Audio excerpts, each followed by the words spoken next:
Yo tout le monde! Le 30 juin 2022 fut une date à marquer d'une pierre blanche dans l'histoire des Metropolitans 92 de Boulogne-le-Valois.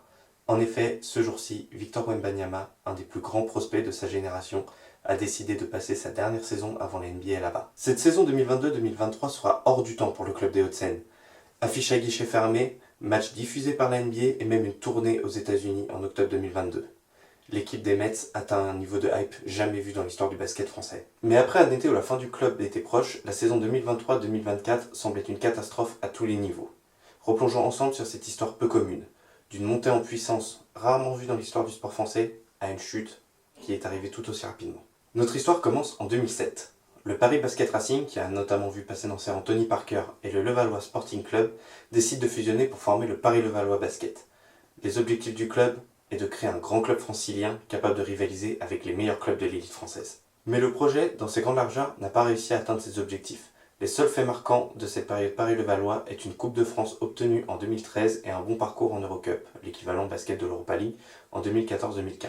Mais le principal problème, c'est le manque d'engouement populaire. Le club alternant les matchs entre Paris et Levallois-Perret, il était très dur de constituer une fanbase solide. Petit fun fact, le club a été pensé un temps pour être la section basket d'un PSG Omnisport version QSI. Des discussions ont lieu dans ce sens en 2013 sans que ça n'aille bien très loin. Au vu du faible engouement populaire, du peu de réussite sportive mais également pour des raisons financières, la mairie de Paris décide en 2016 de se désolidariser du club du Paris-Levallois. Pour la saison 2016-2017, le club évolue exclusivement à la salle des sports Marcel Cerdan de Levallois-Perret. Malgré ce budget en baisse, le PL a fini la saison régulière à la 6e place du classement, se qualifiant même pour les playoffs. Ils passeront même le premier tour contre le voisin de Nanterre avant de perdre en demi-finale contre le futur champion, Chalon-sur-Saône. Renommé le Levallois Metropolitans à l'été 2017, le club va passer 2 saisons dans le milieu de tableau de la Pro A.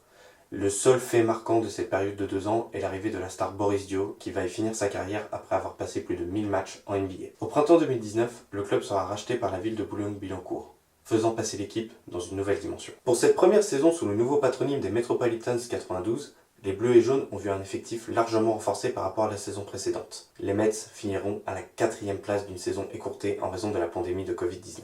Cette belle saison 2019-2020 va permettre aux Mets d'être sélectionnés par l'Eurocup pour participer à la nouvelle saison 2020-2021. Un gros changement a lieu au coaching parce que Fred Fautou, coach depuis 2016, fut remplacé par le Slovène Juris Dodge. L'effectif a également été amélioré pour répondre aux besoins européens. Malgré une bonne saison européenne, le club verra des difficultés en championnat, terminant seulement qu'à la 6e place et étant éliminé au Final 8 par Strasbourg. La saison 2021-2022 verra un effectif encore plus qualitatif être mis en place, avec les arrivées de joueurs références en Europe, comme Will Cummings ou encore Vince Center. Mais ce qui a plus marqué le public, c'est surtout l'arrivée de Vincent Collet, sélectionneur de l'équipe de France au coaching. Après une saison à lutter contre les deux mastodontes du championnat que sont l'ASVEL et l'AS Monaco, les blessures auront raison des Metropolitans, qui chuteront au premier tour des playoffs contre l'élan béarnais pour la Cortez. L'été 2022 des Metropolitans 92 fut mouvementé en tout point. Premièrement, l'invitation pour participer à l'Eurocup n'a pas été renouvelée. Le projet du Paris Basketball a été, selon l'instance, plus ambitieux. Un projet de fusion avec les voisins de Nanterre ont également été dans les tuyaux, sans que celui-ci n'aboutisse. Mais la bascule aura lieu donc le 30 juin 2022, avec l'arrivée de Victor Wembanyama en provenance de l'ASVEL. Faisant sa dernière année avant sa draft NBA, son arrivée va projeter une hype jamais vue dans l'histoire du basket français, chez les Mets. Durant toute la saison sportive 2022-2023, la salle Marcel Cerdan de Levallois-Perret va afficher complet, la billetterie crachant en moyenne autour de 10 minutes. Des stars comme Travis Scott, Kylian Mbappé ou encore Michael Douglas font se bousculer pour voir la star. Des matchs ont également lieu à l'Accor Arena et également sur les terrains de Roland-Garros. Wemby, comme il fut surnommé à l'automne 2022, répondra aux attentes. Avec 21,6 points et 10,4 rebonds de moyenne par match, il va s'octroyer logiquement le titre de MVP de Betclic Elite.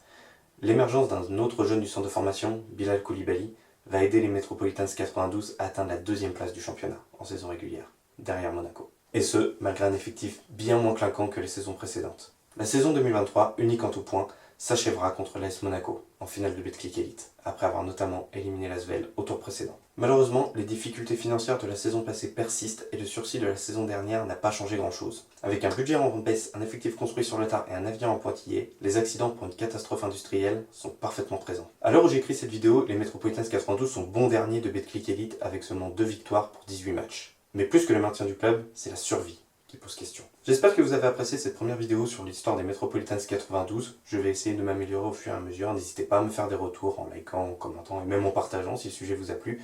N'hésitez pas à vous abonner à la chaîne car de futures vidéos sur le foot, sur le basket ou sur la Formule 1 arriveront prochainement. Ciao!